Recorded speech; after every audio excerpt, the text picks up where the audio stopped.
ये है the dark side of being a football fan. Football सिर्फ ट्रॉफी जीतने का नाम नहीं, बल्कि स्ट्रगल्स और इमोशंस का भी है।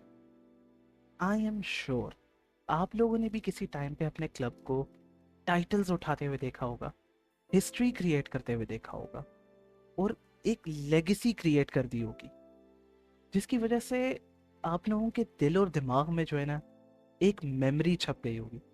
और उस मेमोरी के साथ एक ऐसा रिलेशन बन जाता है कि बंदा उसे कभी भूल नहीं पाता।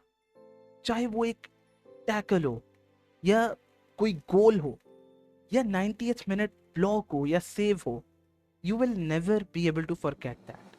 जब आप फाइनली अपने क्लब को इतनी स्ट्रगल्स के बाद, इतनी लॉसेस के बाद और इतने गले ट्रांजिशन पीरियड के बाद फाइनली सक्सेसफुल होता हुआ देखते हो, तो आपको एक अलग ही कनेक्शन का एहसास होता है। और वो एक ऐसा कनेक्शन है जो किसी भी और चीज़ से नहीं मिलता।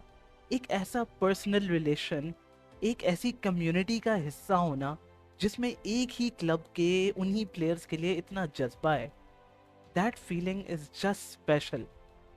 और वही जब आपका क्लब स्ट्रगल से गुजर रहा होता है, तो फिर आपको फाइनली मौका मिलता है अंदर झांक कर अपने अंदर के इंसान और फैन के दरमियान फ़र्क ढूंढने का मौका।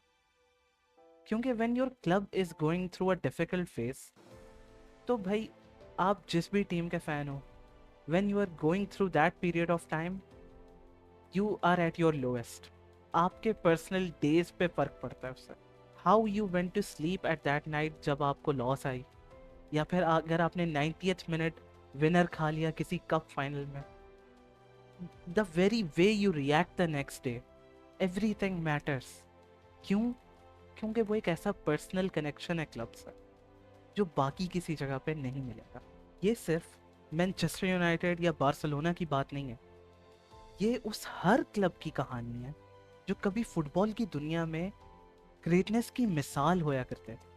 आज भी हम अपने फेवरेट क्लब्स को देखते हैं जो अपनी लेगेसी रीलिव करना चाह रहे हैं, लेकिन अब उन पर इतना ज़्यादा प्रेशर आ चुका हुआ है, इतना बोझ आ चुका हुआ है कि उनका हर एक डिसीजन, हर एक एक्शन स्क्रूटनी के नीचे दब चुका हुआ है।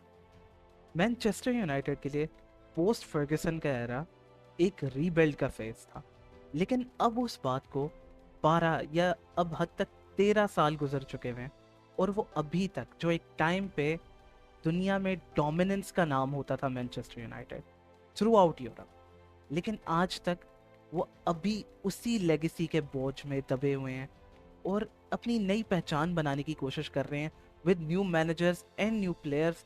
लेकिन the question comes down to the fact कि is this manager the new Ferguson? क्यों? क्योंकि वो लेगेसी इतनी भारी है, कभी भी उसको कोई मैच ही नहीं कर सकता। No matter how hard anyone tries, कभी भी उस लेवल पे नहीं जा सकता कोई भी प्लेयर या मैनेजर। बार्सिलोना की भी कुछ ऐसी ही कहानी। It has been exactly 1 decade since the last time they won a European trophy. इतने सालों से वो भी they are trying to find their next Messi. लेकिन can any player match that? No. They have their new talents. उनके पास Gavi है, Pedri है, और अब का फ्यूचर स्टार लमीन यमाल है।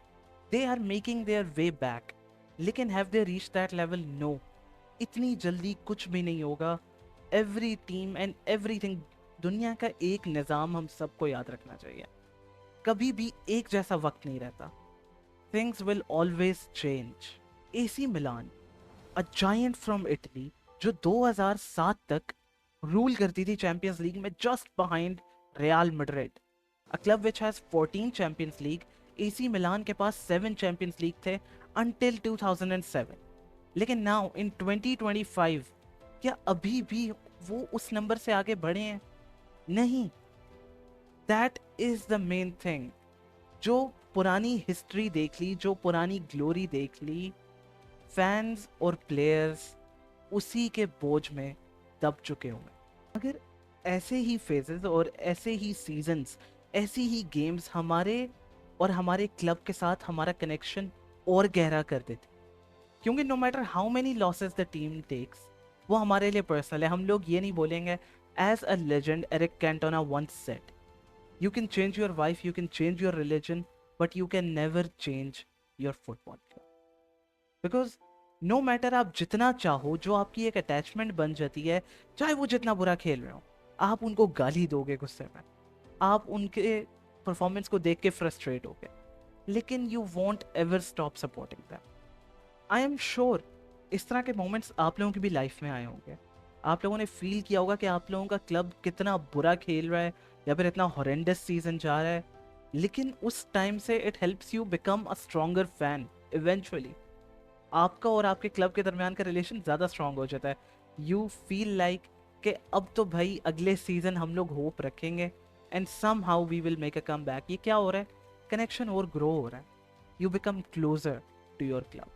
ये डार्क साइड का कॉन्सेप्ट सिर्फ विन्स या लॉसेस तक ही लिमिटेड नहीं है. ये एक ऐसा कॉम्प्लेक्स साइकिल है जो कभी तो फैंस को बहुत ऊपर ले जाता है और कभी नीचे गिरा देता है. This is what football does. वो हमें ह्यूमिलिटी सिखाता है. फिर हर एक नया सीजन आता है, एक नया साल और एक नई उम्मीद जागती है, लेकिन फिर से वही स्ट्रगल्स का सामना करना. हर एक लॉस के बाद नए गिले, नए शिकवे करना. फिर भी हम तो अड़ियल हैं. हम लोगों के सरों पे नया भूत सवार जरूर हो जाता है, जो कि होती है एक नई उम्मीद.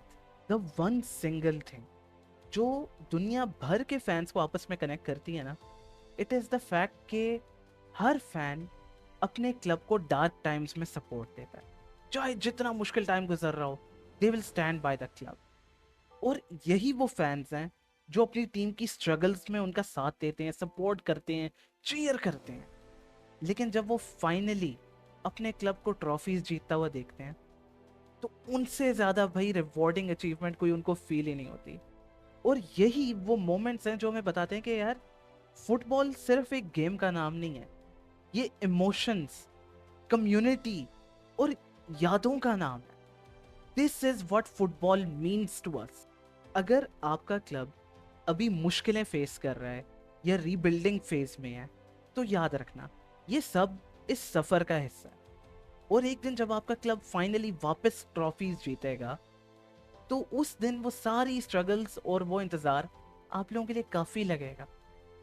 फुटबॉल की इस जर्नी का ये सबसे अच्छा हिस्सा है कि जब आप अपने क्लब के अल्टीमेट मोमेंट का वेट कर रहे होते हो, तो वो वेट करते ही करते जो है ना, आपकी ज़िंदगी का हिस्सा बन जाता है. तो अगर आपके दिल में कोई लेगेसी या कोई मेमोरी है अपने क्लब की, तो मुझे कमेंट्स में ज़रूर बताइएगा. और अगर वीडियो पसंद आई हो तो लाइक और सब्सक्राइब ज़रूर करना, ताकि हम लोग मिलकर इस फुटबॉल की जर्नी को एक्सप्लोर करें.